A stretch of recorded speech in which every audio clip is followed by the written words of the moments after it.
Hello friends, welcome to my channel Suresh detail talks. ఈరోజు అయితే నేను మీకోసం ఒక కొత్త ఇంట్రెస్టింగ్ టాపిక్ గురించి తెలియజేస్తాను. అదేంటంటే ఆధార్ కార్డ్.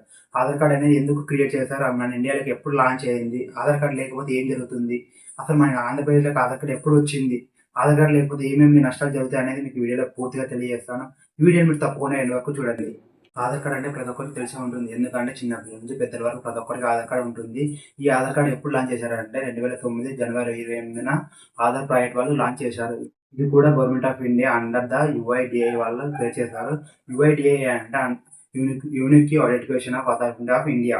ఈ ఆధార్ కార్డ్ మన ఇండియా మహారాష్ట్ర స్టేట్ తెంబి విలేజ్లో రోజనా సోనేవేవ్ అనే ఆమె 2010 సెప్టెంబర్ 29న మన India prime minister of India Manmohan Singh చేతుల మీదుగా మొట్టమొదటిసారిగా ఆధార్ కార్డుని క్రియేట్ చేశారు. అంతేకాకుండా ఈ ఆధార్ కార్డులో 10 నంబర్లు ఉంటాయి. ఒకవేళ ఆధార్ కార్డ్ లేకపోతే ఏమవుతుంది? ఆధార్ కార్డ్ అనేది ఎక్కడెక్కడ ఉపయోగపడుతుందంటే, ఒకవేళ మీరు చిన్న పిల్లల్ని స్కూల్‌లో చేర్పించాలన్నా తప్పనిసరిగా ఆధార్ కార్డ్ కావాలి. ఒకవేళ కాలేజీలో అడ్మిషన్ కావాలన్నా ఆధార్ కార్డ్ కావాలి. ఇంకా చాలా విధాలుగా ఉన్నాయి. ఒకవేళ మీరు స్కాలర్‌షిప్ అప్లై చేయాలన్నా ఆధార్ కార్డ్ కావాలి. ఇలా చాలా విధాలుగా ఆధార్ కార్డ్ అనేది ఉపయోగపడుతుంది. ఒకవేళ మీరు టూర్‌కి, ట్రావెలింగ్ ఇలా ఎక్కడికి వెళ్ళాలన్నా కూడా ఆధార్ కార్డ్ ఉపయోగపడుతుంది. ఒకవేళ మీరు పాస్‌పోర్ట్‌కి అప్లై చేయాలన్నా కూడా ఈ ఆధార్ కార్డ్ ఉపయోగపడుతుంది.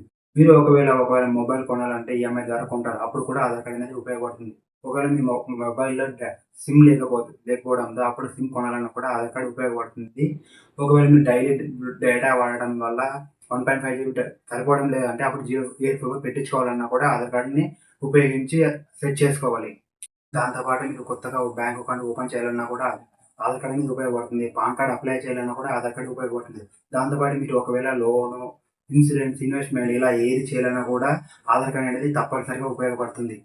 ఫ్యూచర్‌లో మీకు అప్పుడు ఒకవేళ పెళ్ళైనప్పుడు అప్పుడు భర్తకి, భార్యకి ఇద్దరికీ ఆధార్ కార్డ్ అనేది అవసరం. ఎందుకంటే రేషన్ కార్డ్ అప్లై చేయాలి. రేషన్ కార్డ్ అప్లై చేయకపోతే మీకు ఇంటికి సరిపడే సరుకులు అసలు రావు. రైసు, అప్పడాలు, కందిపప్పు ఇవన్నీ కూడా మీకు రావు. అందుకే ఖచ్చితంగా మీతో ఆధార్ కార్డ్ అనేది ఉండాలి.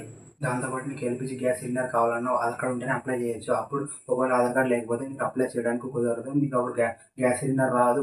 గ్యాస్ బుక్ కూడా రాదు. అప్పుడు మీరు ఖచ్చితంగా కట్టెల మీద, పొయ్యి మీదే వంట చేసుకోవాలి. దాంతో పాటు ఇంకోటి ఏమంటే పీఎం మోడీ యోజనది స్కీమ్ ఉంది.